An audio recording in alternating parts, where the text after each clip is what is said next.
So this is the Running a Convention. It's way harder than you think. My name is, what should be the next slide, but my name is Dave Hinken. Ushicon was actually what inspired us to start our convention. It was started by a young woman who was like, hey, let's start a convention in San Antonio.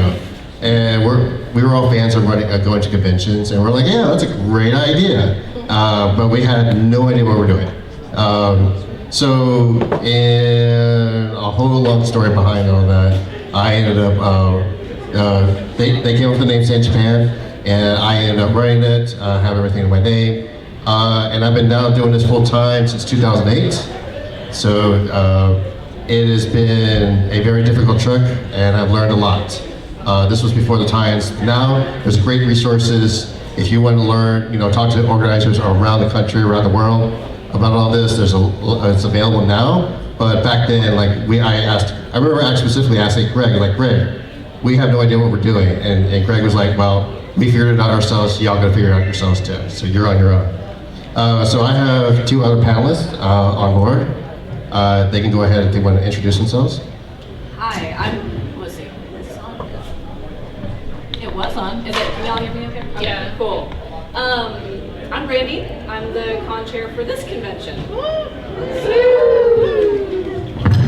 We love you! I'm Melissa. I am the convention chair for Ushicon, and I may be doing this one next year. We'll see. Anyway. And we have other kind of chairs in the audience too, so that they'll be able to give their insight, what it's been like to be an organizer. So, but there is going to be a slide, so everybody can, if later on, you can give what you think it is like, and then we're going to talk about the reality of it. So, again, as I introduce myself, that's me. That's And the same shirt. And the same shirt too. Yes, I've been wearing the same shirt since closing ceremonies of San Japan. So is it like a Stan Smith American Dad? Same suit with the American. So this is one of my favorite quotes when it comes to running a convention. The first rule of running a fan convention is to not run a convention. And this was told to me early on. The meaning behind this is that you really should not run a convention unless you are absolutely certain you want to do it. Because there's already a lot of conventions, there's already plenty of conventions in all the major cities in Texas. I think there's 500, 600 anime conventions in the US alone. Every weekend, I think except Christmas, has an anime convention happening somewhere in the world, mostly in America. So it is absolutely crazy doing this. It is, we're going to explain later on, how much time, how much money, and stress. I can not implore how much stress really eats into all this. When people, to panelists, when people say, hey, I want to run a convention, what's y'all's response? Don't. Generally don't, because there's so many conventions already, and just trying to find a weekend where you can do it and not conflict with a bunch of other stuff. But if you really, really do, volunteer first. Volunteer, work your way up through the staff ranks, learn all the different areas of the convention by being a volunteer at other conventions first. Then you can start running a convention. Also start with a lot of money. A lot of money. The thing that most people don't realize is that you are not probably going to make money for your convention, and you are going to be paying for your convention for 3 to 5 years. The other thing is, people look at it as convention. They don't look at it as what it really is, which is a business. And if you're not business-minded, have accounting people, you are going to struggle. So I guess that would be my place is, if you're looking at it, make a list of everything you need, find out who you would have in those departments before you even consider it. Fill out your business plan, because it is a business. Yeah, I was. That was two great points. Probably. I was told that you need to remove the fan part of running a convention. It's not the fan. I mean, sure, we call it a fan-run convention, but you have to treat it as a business. And that's what Brandy brought up. That's exactly what I did. I went to as many conventions as I could, and I volunteered at just about every department that was available and open, and try to learn the secrets. It was as I would always say, it was like I would try to learn with the good things and the bad things, and I would usually take the bad things and tell my staff, And that would be most of my report, saying, these are the bad things that this convention did. Let's try not to do those. So as I said, this is going to be more of a kind of a ranting type style, and it's but it's just to kind of like warn you. It's like, you remember like Scared Straight? This is kind of like that version, like Scared Straight when it comes to that. This is Dare for Conventions. Yeah. You can jump here, Mike. You can come on in. We got one other panelist. Oh, I don't know. Go ahead and introduce yourself. Hey, I'm Mike Laredo. I do Ushicon. That's a thing. There's a thing. Yes. It's a little tight. You can sit over there. You want to sit here. Which row way? Probably right here. I could be blinded.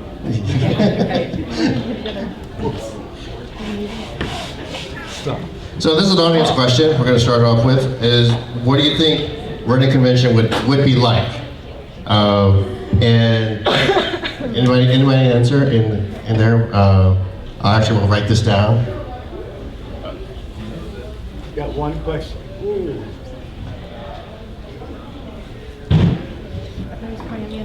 It seems like nothing works and everything's on fire constantly. Yes. Is that right? You're not supposed to know that. Oh, when it's front-ending. That's actually, there's a difference between front-ending fires and back-ending fires. But and if it's a front-ending fire, that's bad. That is really bad. Is that a question or a comment? Yeah, is that a question? Yeah. Is that both? Both. It is the answer. Anybody else? Does anybody else know what they think it's like for us or anything like that? Oh darn! I was hoping for a little bit. Oh, okay. Is it like trying to open a can without having any form of can opener? That's a good analogy. I never thought of that. Oh, I just thought of one. Okay. Evil villain with a bunch of underlings with the IQ of 60. Oh. That's accurate. You just insulted most of the volunteers. I volunteer too, so. Well, They can't all be winners.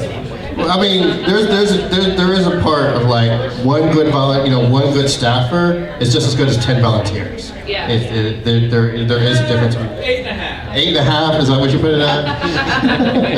That was Greg from Ushicon. That's some good analogies. I'll try to remember these and write these down. Can we answer the questions too? Actually, later on there's a slide for that. So if we can remember, if you want to write those down, and then we can remember to bring them up. Dave? What, the camera? We can look it up later if you forget one of them. Oh, okay. And so, yeah, this is going to be on YouTube, by the way, later on. Yeah, and I'll link this over to WeRack and totally break it down and everything. It's like right that. there. Yeah, it's right here. Wait, what's your? Well, I was just going to say write down the responses. I mean, you'll get the management part down when I keep Okay. So this is a pretty common one that we get from our attendees, that we do not own golden yachts and we do not own golden thrones. They think all the money, the revenue that comes in for anime conventions is going to this kind of stuff. I'm sure y'all have heard this misconception too. I mean, I don't know where your yacht is. Mine's out back. Is that where all the parking went? Right, yeah. What about you? What's the kind of stuff you've heard? Awesome. I mean, pretty much the same thing. Lots of people think that we just line our pockets with certain department money, and that couldn't be further from the truth. Everything kind of goes back into it, into seeing what we can do to make it better. It's not about money or anything. I know in the conventions I've worked for in Austin and San Antonio, I've seen attendees who assume we pick our friends and only our friends for guests and stuff. We do not. At least our groups do not. That's my thing over here. I can speak for Ushicon in particular, none of the staff, none of the volunteers, none of the people that run this convention make any money at all. Like oftentimes we're personally losing money because we're going out to eat more often than we should be, or normally do. None of that comes back to us. We are all volunteers at Ushicon. So yeah, this is not a day job. This is a thing that we do for fun. It is fun. I mean, some of us do it as a day job. Yeah, every convention is different, but I'm just saying. We don't do it as a day job yet. We're a nonprofit, Ushicon is, and so again, no one gets paid because we are a nonprofit. All of our volunteers are volunteer status, and so even with the people who do it for a day job, volunteers are what help run everything, and without them, there would be nothing. Right, and like what Dave said in the beginning, is you have to think of this as more than just a fan-run event. It's a business, and eventually at some point, the business has to be able to sustain itself. So where people would get sort of compensated is where the event is sustaining itself. Yeah, the ones who get paid, it's actually, I've ranted about this privately. It's almost like the people who are like the contractors and the vendors. That's the side that we kind of wish we could flip over, because they're making buku dollars off of us. I think I have a slide for that to kind of explain that part. And this is just for I'm gonna put this in about stage Japan, but this could also apply. Oh no, wrong slide. There we go. So this is about how many hours that you're going to be putting in to kind of run a convention. She's like, the difference is like for our show we're like around 20,000 people, and I have full time about 15 people. Is this what you would say for you? I mean, I'm consistently either at my desk. I'm either at my desk on my phone, working, or taking care of children under 5.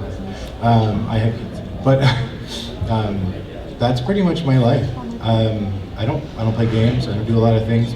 Not to deter anyone, don't do it. Just this is what I want to do. I really enjoy what I do, and I throw myself into it as much as I can.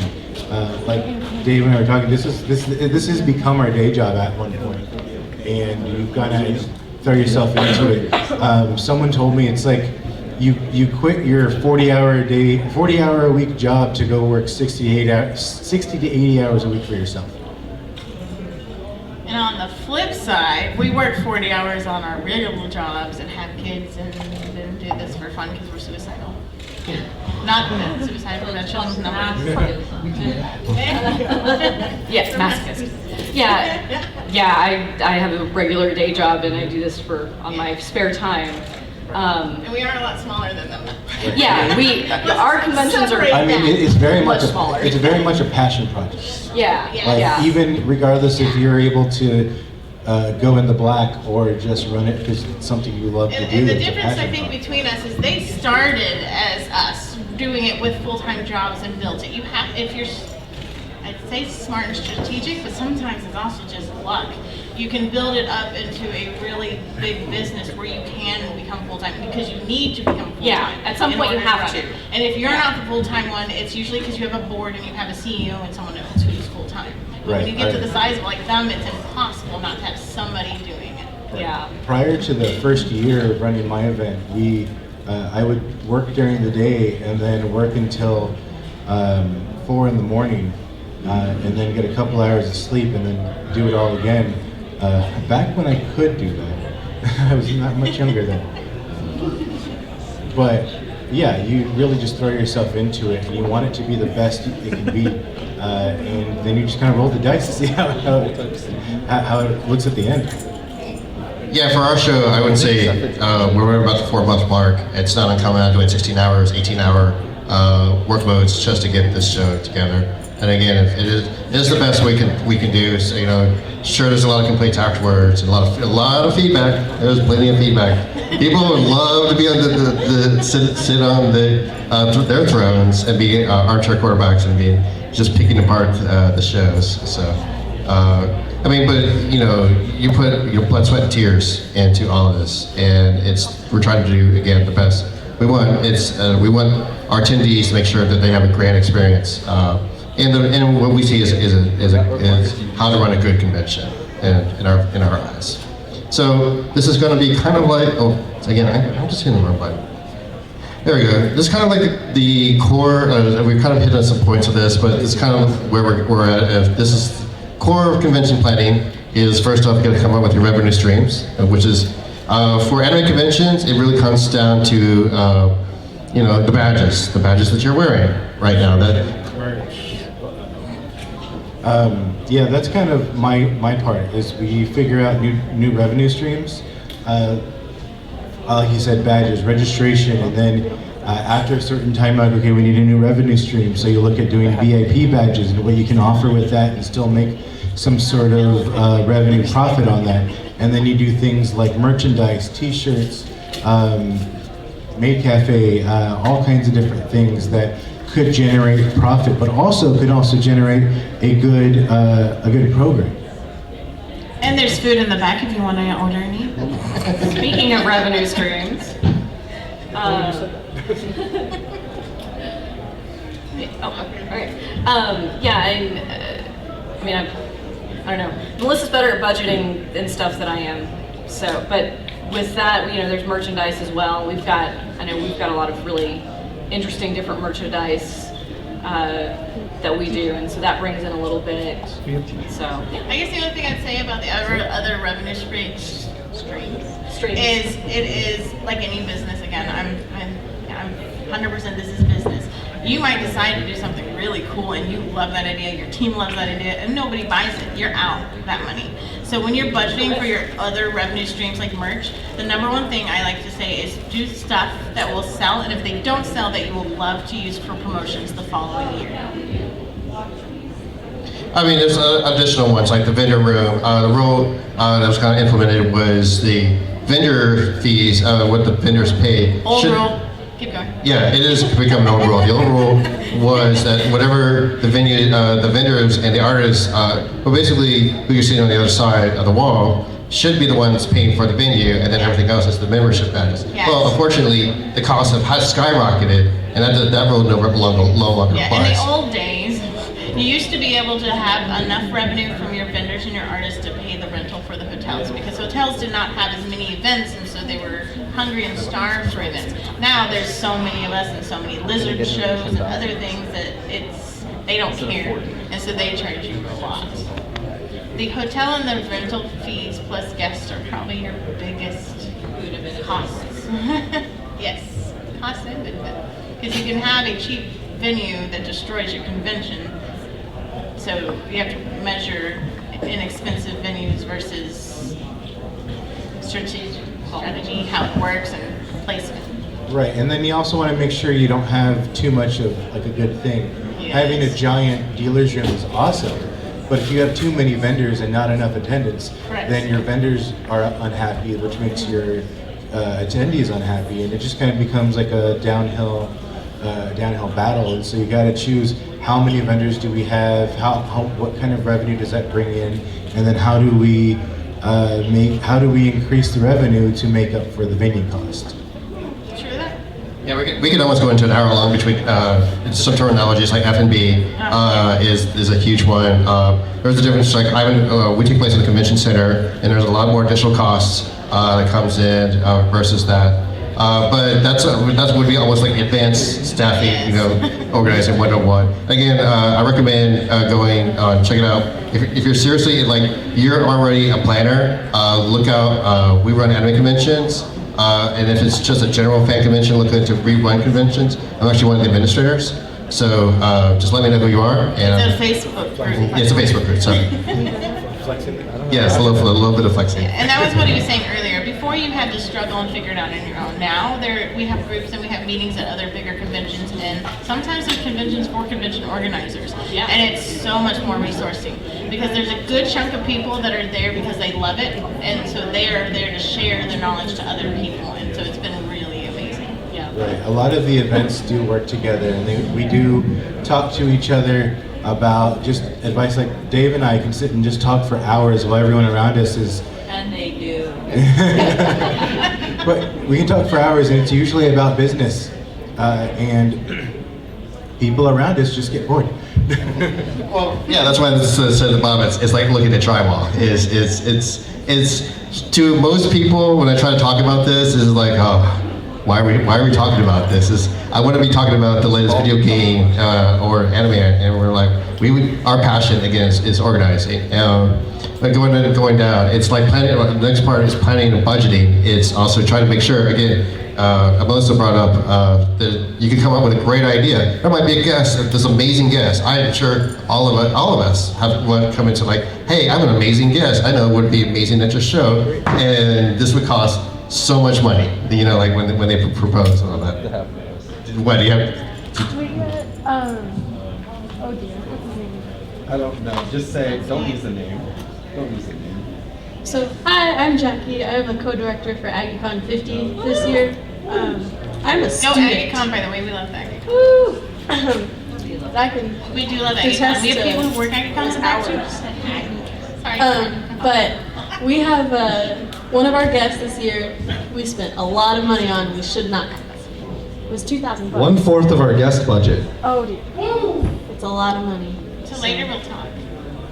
Yeah. Yeah. I'm not, I'm not in charge of that part. You need to talk to Melissa. Sort of like on that, yeah. Everything, including guests, has an ROI, which means return of investment. And I stupidly, we'll call it stupidly, had a conversation with a guest of, well, we can only afford so many people because of the ROI, and he's like, well, why are you talking to them like they're products? Like, well, I mean, they're people, but we need to be able to bring someone in. If we're going to spend X amount of money on someone, we need to be able to make that money back. Otherwise, we're just kind of handing out money. And everything has to have a return of investment. And that's not just guests. Like, I doubt that the tables cost anything, but if the tables cost something, you would want to do something to recoup that investment into the tables. In that sort of thing. Do y'all have any experience? Well, I'm sure you do have experiences of like guests, amazing guests. You're just like, I'm sorry, we can't afford it. I mean, that's what. Well, without saying anything, so don't ask and don't make a comment, you could make the mistake of having a guest and you spend a lot of money on this guest. You have a contract, your event's in a week, and then they blow up with an internet scandal. Not me, but there are some people in our WeRack that had that they had Yes. to. You had like a head main liner, and they do something, and it destroys it, and then you have like a week to try to fix that. And sometimes you've already paid for the flight, you've paid for things that you can't immediately refund, and then you'll get it back maybe, but then you're scrambling to find a headliner in a week, which is not fun. And then there's other times, like you do a guest and you're like, this guest is hot, and then they come to your con and their autograph line is the one that nobody's at. It's hit and miss. Also, I mean, you also can't make somebody unsick or make somebody That's go to, or I make don't care someone if you're miss. sick, come on that Right, flight. I mean, and there's a point where it's like, no, come to my event where you're going to get paid X amount of money, or go to work where you're probably going to get paid more. Okay, on the flip side, as a non-voice actor, we need to remember that these people get paid a certain hour, and then the amount of hours they are working the whole entire week, and the amount we pay usually does not equal up to the amount that they make. So they're losing money by coming to conventions, some of them. Some of them. That's now becoming. Your kind of level, Right, sure. well, Not my level yet. We're poor, we can't afford huge guests that can make their money. Well, yeah, but some of the guests do. They do a lot. I mean, They have like, some revenue streams. Right. They'll have their own revenue streams. Then you also have to base your guests on not just who they'll bring, but also like new people they'll bring, like new customer acquisition, which is a whole other conversation. But also who's going to be a really good guest? Who's going to leave an impression on your attendees, saying, "I can't wait to tell all my friends back at school how awesome this Yeah, this because person is." like when I worked with Ushicon and some other ones in the way past as a volunteer, there's times that we've had an amazing guest who would show up and their thing was in the room hidden, sign autographs, gone. sign autographs, gone. They would not interact with guests. So sometimes you hit that. That's been a lot less lately, though. Yeah, actually, quick story. 2014, we had Troy Baker, and we had him once, and this was before he got popular, and I blew up because of some certain video game rules. And 3 weeks before the show, he had a schedule conflict because he had to go to Europe on our weekend. I got in contact with somebody in the business, and we had Matt Mercer signed at 30 minutes after I announced that Troy Baker was not going to come out. So, The good old days. yeah, and now Matt Mercer is like the most demanding guest now. Yeah, he's So- had to limit his appearances because of no. work and too many of them. So it can change like that. So the next part, again, is staffing. That's the hard part. It's trying to find, basically, as my staff likes to put it, it's trying to find people who are willing to do a full-time job for free. Yes. And now, just to clarify, when we say staffing, because this is a common misnomer, we're not talking about volunteers specifically. We're talking about head staff. That are still volunteers in most cases. That are still volunteers in most cases, but like, that's the delineation. Right, and You're, it's- you're talking about the people that are running each department. Right, and you, for me, I try to figure out how can I get somebody set up to do the least amount of work to still make it efficient, because I never want to put anyone or myself in the predicament of, well, I'm asking you to do this work, but you need to still be able to do, your own personal stuff. Have fun. Have a life. Have a life, because I tell everyone, if you have to choose between doing this X thing for me, for my event, or going to work and not getting fired, do that. You need to be able to live, and you can come back later. I'll put in the extra 10 hours it takes to get your job done sometimes, if it means that you can come back like in a couple hours or in the next day. So we're not asking you to do too much. So yeah, we're at, the staff has certain obligations, but I struggle to try to find that middle ground of, let's not ask you to do too much. There's not that big of a payoff. Like I said in the beginning, it's really a passion project. It's the people who have a passion for this industry and what we do, And there's for a lot you of guys. burnout. Yes, there's a lot of it. My favorite thing was somebody in my staff this weekend asked me, how do you get into this? And then they were talking among friends, and then I found out things she can do, and I'm like, oh, you're working on Ushicon now. And she's like, oh, that's how it works. We have normal conversations with people, and sometimes if you're a manager, no matter what job you are, your normal conversations, you pick up skills that you want in and you try to recruit. Yeah, finding somebody that has a very specific skill and is not charging you for it is sometimes going to be amazing. There's going to be that one staffer who is just amazing, does back end work. You're going to meet a lot of staffers, because there's a lot of stuff in the back end that you're not, the general attendee is not aware of, but it is going on as we speak, and they are helping out the back of it all. And then once you get the staffing, luckily we have enough pieces together to put it all together. It's putting it all together, and this is where kind of like personalities clashes and everything like that, and about the decision making. And I guess the last thing that kind of puts it together is a string of stuff. If you have the wrong venue, you destroy your staffing. Because the best, like Ushicon is great because almost all the event space is in the same hallway. You're low staff, you can run it. Now if you're in a huge venue on 5 different floors, you're screwed if you're low staffing.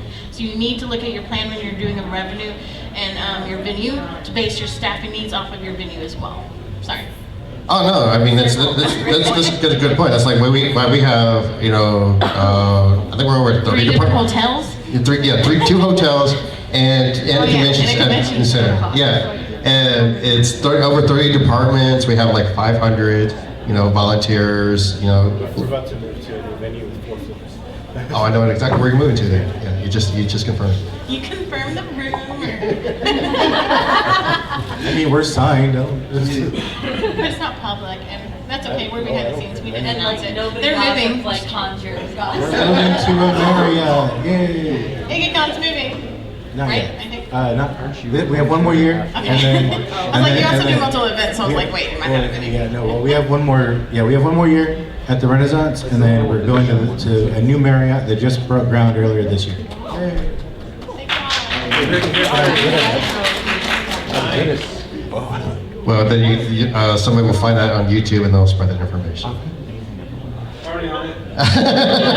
Hashtag it. Someone's already tweeting it. 5 seconds. Your daughter tweeted it last week. I just feel like someone's gonna be like, oh, they're moving, and then all these people show up to like a new venue that's still not built yet. That is on them. Yeah. So this is kind of a budget breakdown of what it's like to put a convention together. Again, I feel like you're missing like 10 cells. Like, well, right, no, it's a generalization. That's why I put it at the bottom. It says tons of invisible expenses. Again, this is more of a St. Japan budget and such, I but think guest is above audio visual. well, yeah, it's, again, it depends on us. Like us, we have a huge, 6-figure AV budget and such. And like Ushicon, like it was generous and donated all this stuff. So. Our AV cost is really low because Dave is awesome. AV sponsored by St. Japan. Yes, AV is sponsored. Yeah, I should put signs everywhere. Be like sponsored by St. Japan. I have signs for that actually. I've got labels. No, next year I have signs. I have actually said, so I will bring them. Yeah. Yes. But that is advertising stream, so we'll need to charge. oh yeah, advertising, promotion, those are huge. Like for us, those are one of our bigger ones. Followed by guests and venue. Staffing is usually a different line. Decor is a big thing that you don't think about if you're in a venue that doesn't offer it. Like convention centers, like these things, like these are usually not provided if you're in a convention center. He means the tablecloth, not the table. Well, And no, the table I mean too, the table. as well. The tables are like typically Crown not- Plazas in some bigger cities actually charge you for every table you use for vendors. Right. If you use it for you, that's fine. But every single vendor, they charge you for tables. Yeah, like- Let me tell you this: Artist Alley, in my world, we charge $100 for an Artist Alley to come, and you get 2 badges, whatever. The tables at some places, like when we were at the Crown Plaza in Louisiana, they charged you $50 a day. So you're not making any money on your vendors. So it's budgeting is very important. We ran into the same issue too. We said we will sign a 3-year deal if you take that charge Yes, off. that goes to you need to read your contract, read it, send it to other people to read it, highlight this stuff, and get it written in writing. If they say, oh yeah, you can do that, have it written in there. There's people who have verbal agreements, and then before your convention happens, that staff is gone, and you do not have that agreement anymore. Right, everything needs to be in writing. In the contract. Yeah, in writing or in the email, because that you can always go back to that. And number one line that I see lately by the way, someone else was telling is AV lines. Most of the thing it says you must use their AV, and then they're like, you can use your own. New thing, have it written in there that they say it, because there was a new person on WeRack, I think that they were told they had to use their AV, and it went up like, so much more, over 50%. What I've been noticing is whenever we, one of the new contracts, we had them take it out, but it said that we have to pay 10% of what we would have used in AV to them just to bring in our they're AV. trying to make money off and AV. it's just, they want to make hand over fist. And then some of that though with the AVs, because they're not using their AV internally, it's a contractor, and if they don't meet their goals, that they owe their AV people. Sorry, sidebar. FNB right there. It's actually different than FNB.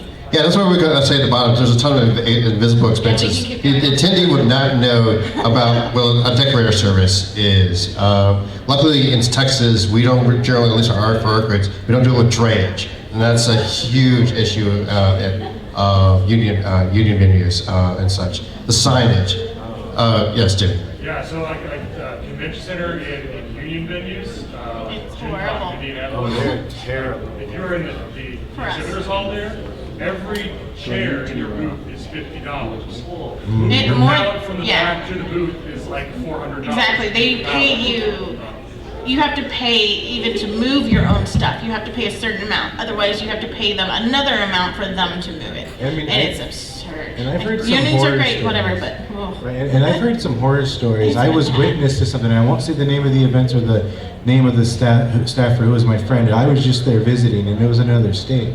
The guy that was operating the elevator, and you have to have someone operating the elevator and paying them, stopped the elevator and said, I was just told your price is increased to 3 times and you have to pay it right now or we can't move. Yeah, and those are real things that happen, and especially when it comes to unions. It's usually when they have your product on that they do it. They'll have your product on the loading dock and they say you cannot touch it and we won't give it to you until you pay us. I love Texas. Again, we've been very lucky. I mean, I have an elevator operator for like our show, but that's just for one section. It's a small fee, but yeah, that's a crazy story about drayage. And luckily, a lot of Texas venues do not support drayage type stuff going up. But yeah, again, there's just tons of invisible expenses. You see radios. You got to feed your staff. Staff has to have a room. You know, because anime conventions are 24-hour events, so you have to have staff on site. Kind of like Comic Cons where things shut down at 6 to 7 p.m. Everything's just going, so you have to have big support staff going on the entire time. And like one of the bigger ones that we're gonna have to face when we get to the Marriott, and that we had to face when we were at the Hilton, is parking. Every one of your staffers needs a place to park, and all those parking lots want to make something off of you. And if you're like, hey, the rest of my attendees are going to park at your parking lot, they're willing to usually give you a deal. They'll never give you parking. But yeah, that's usually an added expense. And if you're ever wondering, like, man, why does this event charge so much for offering either so little or just so much, or something that you're not necessarily there to see? These hidden costs are what we need to try to make back, so we can get you more things and get things that you do want to see. And the hidden costs are just, they sometimes pile up. Like if you're with a venue for so long, we know exactly how much we're going to pay the Renaissance next year. We knew exactly how much we were going to pay them this year. We knew exactly how much we were going to pay them last year. We didn't know how much we were going to pay them the year before that, and we didn't know the year before that. It was about a 5-figure difference. Yeah. Yes, and it wasn't a small 5-figure difference. And the other little invisible thing is like all the contracts, and you cannot get that changed. It's just the world of contracts. Is all of them have a service fee that can randomly go up from 23 to 40% depending on what they are doing at the time. Yeah, and when they do make exceptions, it's not cheap. Like we just had to make a date change in May, or from June to May, and that was not cheap. But they did it for us. Not a lot of events will do, or not a lot of hotels will change the contract for anyone. Yeah, when I'm listening for us for Sanctuary, these are the ones that are 6 figures. Every single one is 6 figures just to make sure that our show is going on. For our show, in particular, we be able to have the nice, I can say the R word. We have the nice raves, have nice concerts. You have to have high production value for it. So, we have to spend a lot of money for AV, make sure there's speakers in all the rooms and such, because it's a lot harder when, again, conventions do drive up the cost for everything. They did go into about tables. We had to pay for every single chair. We had to pay for every single table. Luckily, we have good rates. But like when we, yes. I imagine you have to take out. I imagine you have to get business loans that you are personally responsible for, probably, and it probably takes a long time to pay them off. Do you ever get to the point where you can pay in advance for the following year's convention for a lot of those expenses? Not that you want to pay in advance, but yes. Don't ever pay in advance. I'm sorry, because that hotel can destroy an act of God and that hotel burns down and you have all your money there. Do you know how hard it is to get money back from there? Yeah, But yes, you do want to have it in a bank account. Yeah. Yeah. An interest-bearing bank account. Right, and you just have to hope that their accounting department knows what the hell they're doing in cases like that, because I've ran into it where you run with a huge name brand hotel, but they're just they just bought the rights to use the name, we'll just say Hilton. And they're not actually ran by the corporation. They're ran by a company who just uses the name. And their departments aren't as professional or the same as the name brand. So, yeah, like putting off payment helps. You typically, depending on the venue, have to pay in advance, like pay in full before you step foot into the venue. You usually can't avoid it. Sometimes you can, sometimes you can't.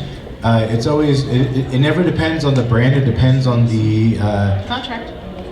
It depends on the contract. Also, for that, it depends on who you're dealing with and how well they like you. Like for events like this, it's really easy for them to think it's just a bunch of children running a club. And like a little bit of backstory, like the Renaissance, we tried to go to the Renaissance consistently for about 6 years, and they just would not work with us.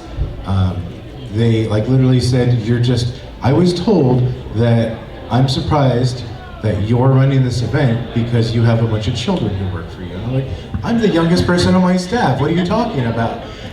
And they said, well, you're just gonna be like all the other events that we see online. It's like, but you can't do that. You can't compare Coke to Pepsi.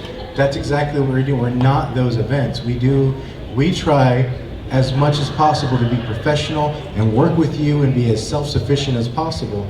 And in the end, that's what happens. At the end, they don't have security, they have loss prevention. They told us that we were the largest event they have ever had, but we were the best event they ever had. So I want to go into kind of like, this is what it kind of feels like. The stress. This is what the stress kind of feels like. I'm doing all of this. I don't know what you're talking about. It's pretty great. I don't want to die. I also run the easiest convention of all these people, so. Sometimes you just have that moment, you're just like, if someone just came up and stabbed me, like I don't have to worry about anything. Just make it so much easier and all of this. And we went into this, but this is kind of what happens. So like factors of burnout, stress, eat you up, life issues, the average is generally about low 3 years. I've seen average about 7 years for our staff. Is burnout kind of takes over. They're bored of this.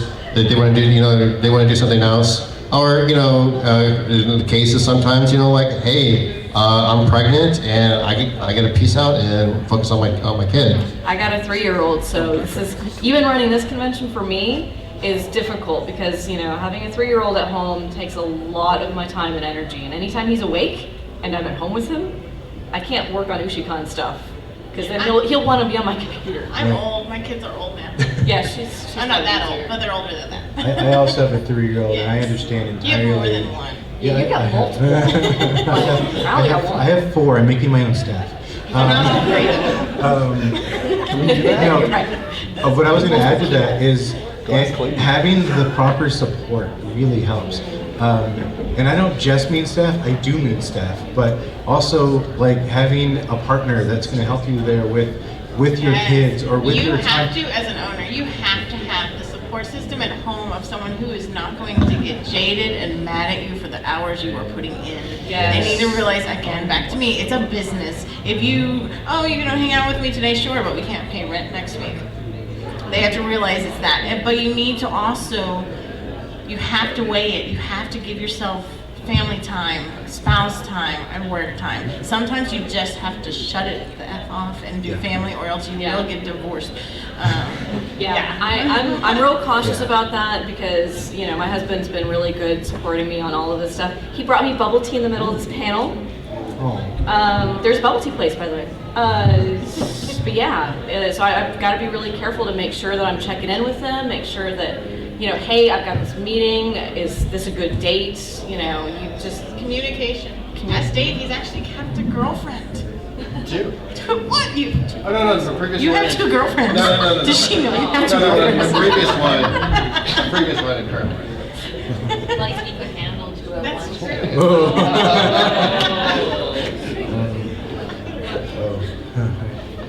And then as it goes into, once you get closer and closer, you have projects on projects on projects. And then the same thing with meetings on meetings on meetings. It just never ends with all of this. I was going back to the just want to die. It's just the stress of doing all of these, and then when you get closer and closer, you have a set deadline. Like you have to get this stuff done. So it's trying to get it all out. And then just the well just runs out. You're done. Your staff is done. Or somebody very important is just done. And they're like, I just can't take this. Yeah. Or you're not a very how do I put this? I don't know how to put it nicely. Some owners and con chairs, I'm harshly of this. Do not delegate well. I don't delegate well either. No, it's like I'm trying. oh, it's really not hard. getting done. I'll do it. Oh, it's not getting. And then you're like, it's the We all have it's issues the with that. project balloon GIF that's there. Oh, balloon project. I mean, and like, then you're counting all the balloons, and then you're gone. I mean, sometimes you're just sitting there like, if I do this, I know it's going to be done the way I want it. But like, I have people. Well, but I mean, it's also the burnout. You know, being aware of the burnout of your staff, because as you were mentioning earlier, you know, if you've got people that need help, it's like, well, I'll just do this so they don't have to worry about that. You know, you don't want I don't want my staff to leave. Like if you leave, then this is right. over. Like I have somebody in the back over here who I lean on very heavily. He's nodding. Like, no, you don't. No, I depend on him to do. I delegate to him as much as I possibly can, and when I feel like I'm giving him too much, I'm like, dude, just go play a game or something. Just go do your thing for the next few days or whatever. Or sometimes it's like, dude, have you eaten? Can I get you a pizza? Yes, take care of your staff. They Yeah. always take care of Oh themselves. yeah, it's lunch after this, isn't it? I need to eat after this. Someone remind me. My PA, can you remind me to eat? Thank you. The other PAs are awesome. business thing again, sorry, I keep saying business, but you are a manager. You learn stuff. Yes. Even if you didn't think you did now. If your convention ends in 5 years, you now have the ability to go work somewhere else. Because if you did it correctly, which most people do with a reason, is your staff, every single person is different. I have someone that I can tell straight to their face, do, they get it done. Then I have someone who says yes, and then you need to remind them 5 times. And then you have the one that says yes to everything and then doesn't tell you they are drowning. You learn your staff and how they need to be managed. It's like students. Everyone has a different way to study, learn, method of learning. It's same with managing. Everyone gets managed different. You have to, at least your heads, you have to learn them in order to help not burn them out. Right, and also what you were talking about at the beginning is you have to be a good manager. You have to set that example. Like the way you lead is what someone else is going to look at and be like, okay, this is what I need to do, or this is how I should be doing things, and you're going to want to. Micromanage? No, well, I mean, no, wait, no, that's a bad word. Oh, wait, that's the wrong direction. I guess back into the reality, please remember, most of us, some of us are still learning as we go. Oh, yeah. Forgive us, we are human. We fail. Right, in order to do something. I don't know about Dave though. Dave. He never fails. By stickers. You know, actually, I was about to make a Fire Festival joke. So. He's wanting to do another one, I heard. Yes, the John Roll just announced that he's going to try to do another one called Iconic. Oh, speaking of Fire Fest, there's a, what is it called? A LARPing one at Auditorium Shores. You should look into that. It looks hilarious. Well, I hope it's better organized than Fire Festival was. Firefest LARP. It's Fire Fest. It's literally called Fire Fest LARP. Oh, okay. It's a real event, guys.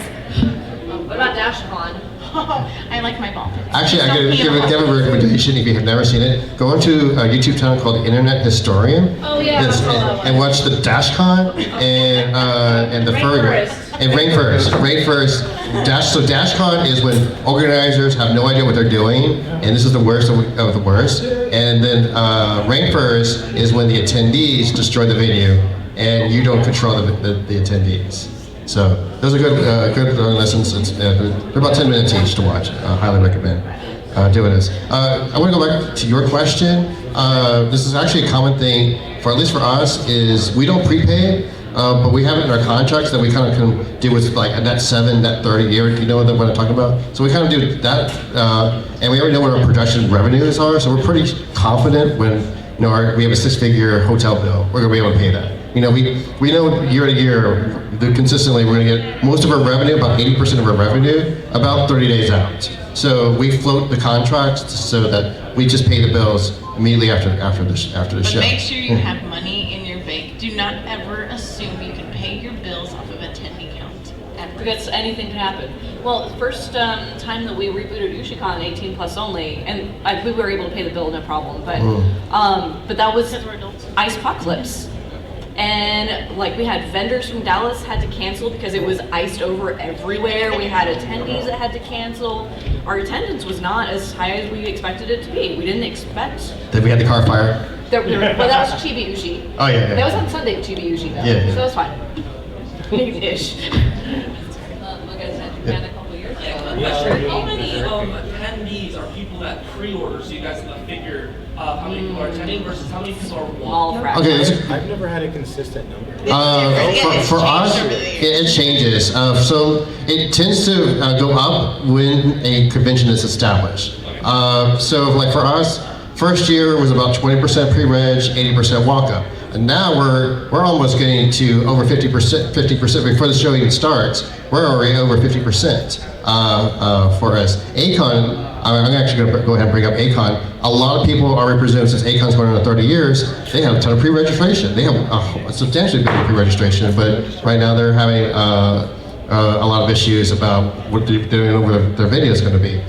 So it floats, it depends on the convention. Some anime conventions, I talk to others, it can be low 20-30%, sometimes it'll be 100% because they have caps. Caps is, and if you're new, like Ushicon pretty new, I'm good. I think they can hear. I'll hold on, sorry. They don't know you. And so maybe we were 10% pre-reg.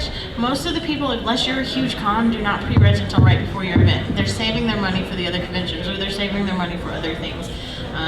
So you really need to go in expecting to spend this, to pay for everything and not make no money. That's the only way to succeed, is to go in expecting to lose the whole entire budget. And then be happy when you make some back. yes, it's not uncommon that savings is what a lot of people will use. Savings and credit cards is a credit card. So business loans is not as that common. Usually when you go into business loans, you're wanting to do like 6 figures because you want like an SBA or something like that. They're not really going to be interested in like. Let's be real. Yeah. Most people starting cons don't have the credit to get business loans, and they're running it on a credit card. Not me, but let's be real. I mean, I started off with seed money. I had an influx of money, Yes. and that's how I got Side Japan off the ground. And so, that's back to having accounting, because if you don't, you can dig yourself a hole that you can't get out of. And then for pre-regs, it used to be in the old days, that you could actually guarantee that if you had blank amount of pre-regs that you knew and a very good estimate of how much walk-up, that is gone. There's too many conventions in the world, it has blown up that number, and now we're like, we'll see who shows up.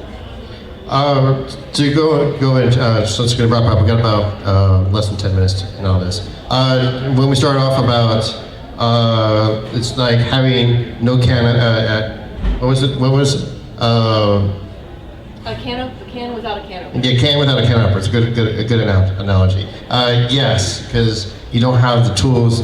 You're trying to throw all the tools to put all this, and sometimes the simplest solution just isn't that obvious in all this. That's one thing. Fires, there's definitely front end versus back end, and if a show is well organized, like toot my horn, we're like we get a lot of praise. We're like it's very well organized for considering how large of a show it is. It's because all the fires are happening in the back end of our show, and our staff is going crazy, burnout, and they're dealing with minor issues. But if the attendee is seeing the fires, that shows signs that there are cracks in the organization. It doesn't necessarily mean that there's a huge fire so far back that it's destroying the back end. Sometimes it's just there was a weak point that you didn't see, either a new venue or something came up, and it's like how quickly the convention can putty that crack is how organizing it is. Yeah.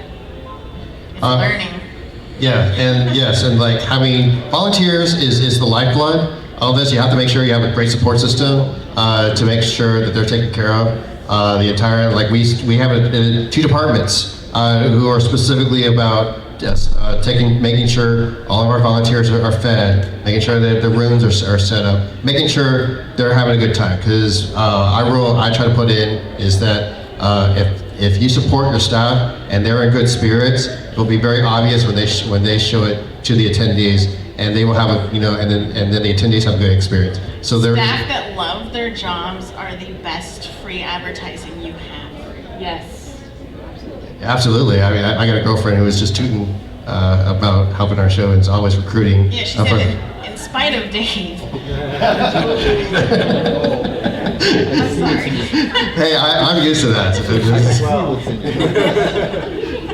Yeah, and having one good staffer can be almost as good as 10 volunteers. I mean, there's the volunteer. There's a range of volunteers. There's the volunteer who literally is their job, their assignment is to sit at the door, and they're just going to work up until the minimum amount of hours, the minimum effort to get that free badge, and make sure they get a free meal out of it. And then there's the staffer who is like 20 hours. You know, show starts 20 hours. And to be clear, like, we love both of them. Like, if you do your job, that's great. Like, just do your job, show up for your shift. And, you know, I don't, like, the people who do just the minimum amount of work, it's great. But if the people that go above and beyond are also just amazing. And, but it's you know, also, like Mike said, you have to watch those people and make sure they take breaks.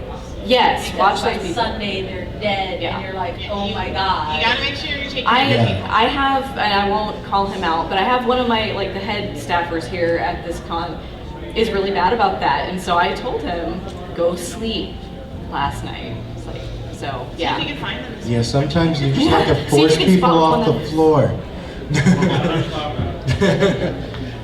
But yeah, no, sometimes It's like you you're just, jittering, maybe you should sit down for yeah, a minute. and they have kind of the same mentality. You know, if I don't do it, it's not going to be done the way I think it needs to be done.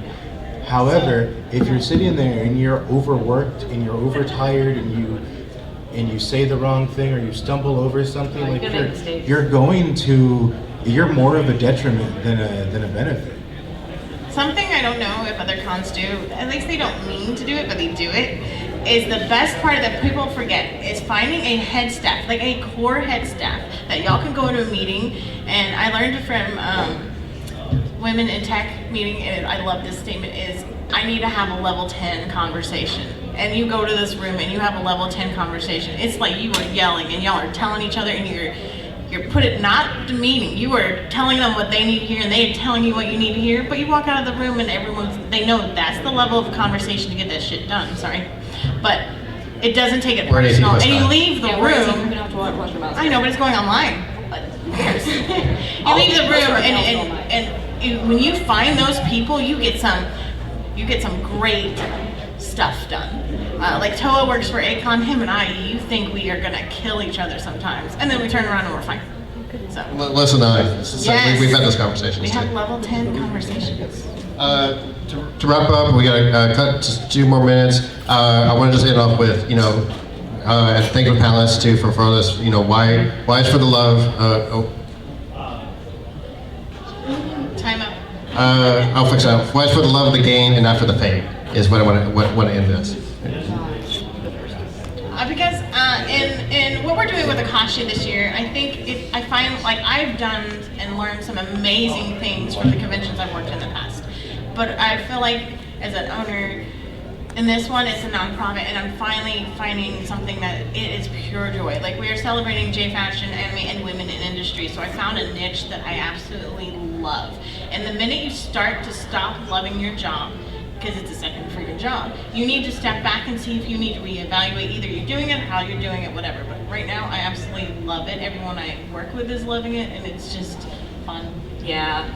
So for me, Ushicon was where I started. Me too. I started in Ushicon. Yeah. Well, so I mean, like I staffed like other conventions too, but Ushicon is the one where I really got into the head staff. I was guest relations, like at UG2, starting there, and I'm so invested in this con in particular because of what it has given me. I've put my guest relations work on my resumes, and it's helped me get jobs. This is going to go in my resume if I ever look for another job. You know, this particular con, especially in this 18+ iteration, is just so much fun. And to me, it's a much more chill convention than these guys have to deal with. But you know, hearing all of your feedback and how much fun you're having and getting all of that kind of stuff, it's like, okay, this is why I do it, is because we're throwing an amazing event that you guys love.